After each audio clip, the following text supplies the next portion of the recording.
Saudara-saudari terkasih, apakah saudara sudah memulai hari ini dengan penuh sukacita dan punya niat untuk berbuat baik meskipun kecil? Semoga Tuhan memberkati niat baik saudara. Saya bertemu dengan banyak orang dengan berbagai macam latar belakang, karakter, juga jabatan serta pekerjaan mereka.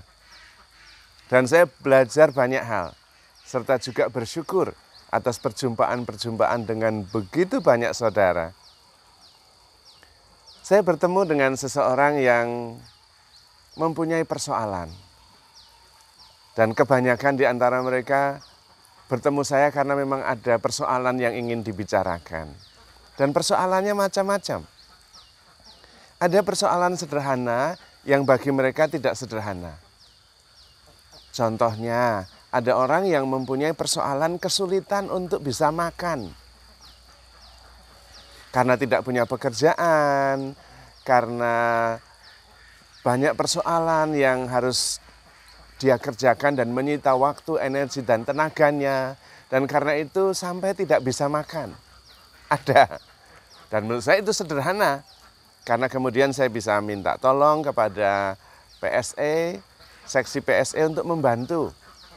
Atau orang yang bermurah hati untuk membantu. Atau saya sendiri dengan menggunakan dana sosial yang ada, membantu orang yang tidak bisa makan. Ada. Itu juga persoalan besar bagi dia. Meskipun bagi saya tidak.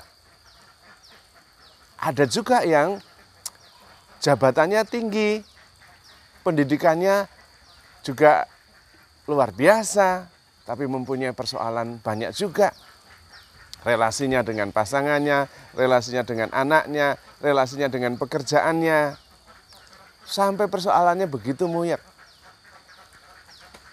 Ada juga yang mempunyai pekerjaan bagus, rumah besar, kendaraan juga tidak hanya satu, tapi juga mempunyai banyak kegelisahan.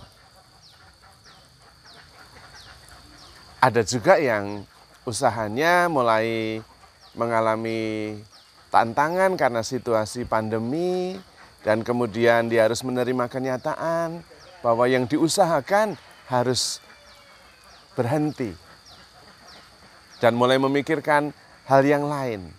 Itu juga persoalan bagi dia dan persoalan besar. Pertanyaan saya adalah, sebetulnya kita itu tahu atau tidak apa yang kita inginkan? Ada yang mempunyai rumah, mempunyai makanan, mempunyai kendaraan, tapi juga tidak tenang, tetap gelisah. Ada yang mempunyai rumah tangga baik, keluarga bagus, anak-anak juga wajar, sekolah, kerja, tapi juga tidak tenang hidupnya. Ada yang memang masalah makan, minum, dan tinggal. Nah, itu memang bisa dimengerti. Tapi pertanyaannya tetap sama. Apakah kita mengerti sebetulnya apa yang kita mau? Apa yang sungguh kita inginkan dan membuat kita merasa puas, sebetulnya apa?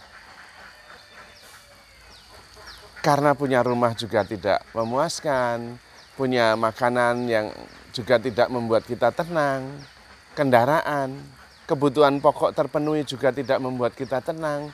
Sebetulnya apakah kita tahu apa yang kita inginkan? Bahkan sebetulnya pertanyaannya juga agak tidak biasa. Apakah kita sungguh tahu apa yang kita butuhkan? Terutama yang kita butuhkan untuk membuat hidup kita itu tenang, damai, penuh sukacita. Dan sebetulnya apa yang membuat kita itu sungguh-sungguh bersukacita? Makanan pasti tidak, karena ada yang punya makanan tidak penuh sukacita juga. Pakaian, lemarinya penuh dengan pakaian, tapi banyak juga yang tidak sungguh-sungguh bahagia. Keluarga, ada yang punya keluarga juga, tapi tidak merasa penuh syukur. Pertanyaannya sama, apakah kita tahu untuk hidup dengan penuh sukacita, penuh syukur, dan penuh kegembiraan.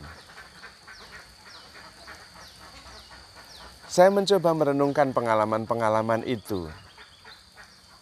Terutama dari pengalaman itu saya bercermin terhadap diri saya sendiri. Pertanyaan yang sama saya tanyakan kepada diri saya. Apakah saya tahu sebetulnya apa yang saya inginkan sendiri? Apakah saya tahu apa yang sungguh-sungguh saya harapkan, saya butuhkan untuk hidup dalam kedamaian? Dan terus terang, saya sendiri kadang-kadang tidak mengerti apa yang saya inginkan. Tetapi saya mencoba dan kemudian saya menemukan beberapa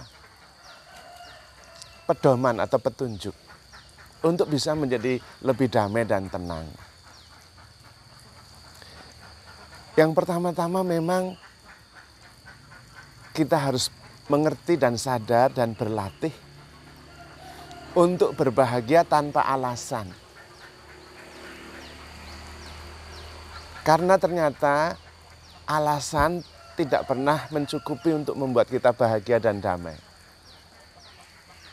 Karena alasan itu muncul dari pikiran.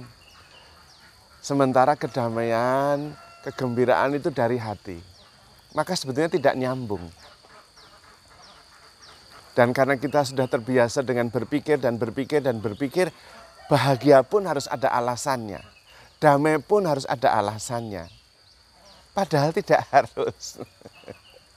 Maksud saya, ketika kita terus berpikir, damai itu tidak ada.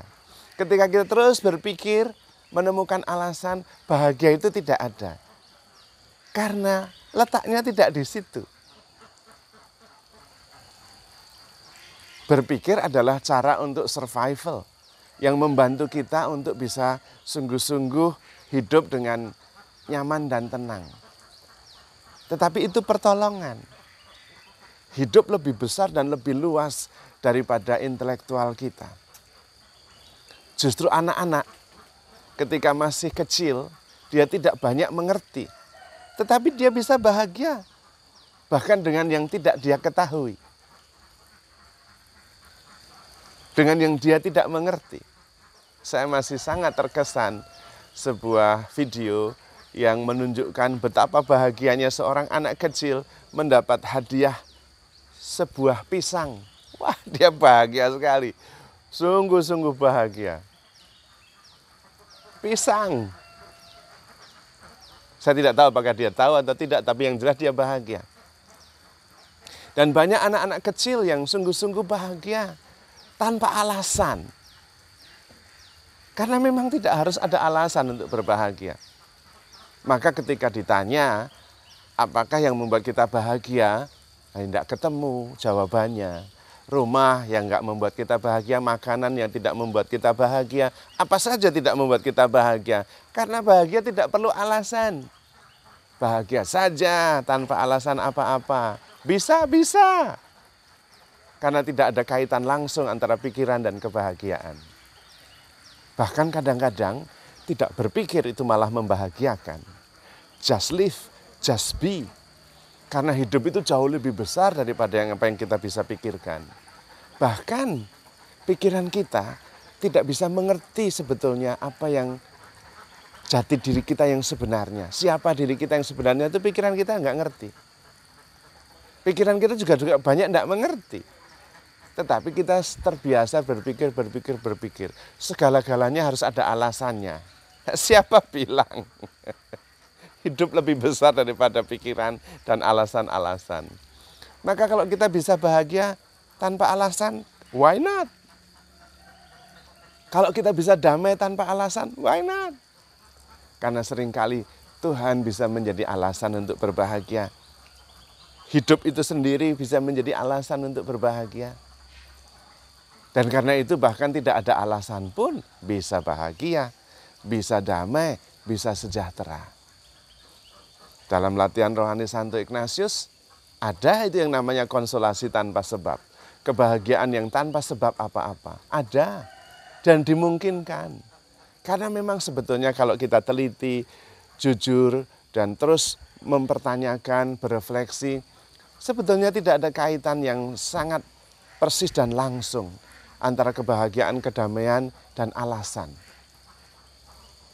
Bisa saja bahagia tanpa alasan, bisa saja damai tanpa alasan. Bisa saja bersyukur tanpa alasan. Karena yang satu pekerjaan pikiran, yang satu adalah pekerjaan hati, pekerjaan iman.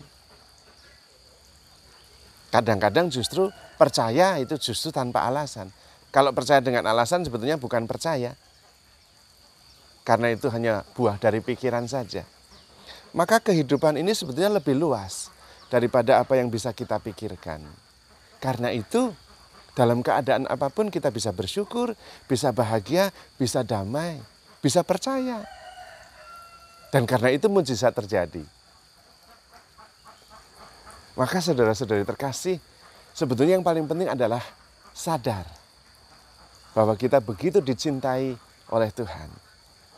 Sadar bahwa kita bisa bersyukur dalam keadaan apapun juga. Dan sadar juga bahwa kita selalu bisa mengatakan cukup. Mungkin justru itu, bersyukur, sadar, dan cukup membuat kita jauh lebih bahagia. Karena kita selalu bisa menemukan apa yang bisa kita syukuri. Terutama pengalaman bahwa kita begitu dicintai Tuhan dan hidup kita ada di tangan Tuhan. Dan kalau kita bisa bahagia tanpa alasan, why not? Kalau kita bisa damai tanpa alasan, mengapa tidak? Maka mari kita selalu bersyukur. Bersyukurlah senantiasa, bersukacitalah senantiasa. Karena hidup itu menakjubkan dan kita begitu dicintai oleh Tuhan. Maka saudara-saudari terkasih, handle yourself with care because you are loved. Tuhan memberkati.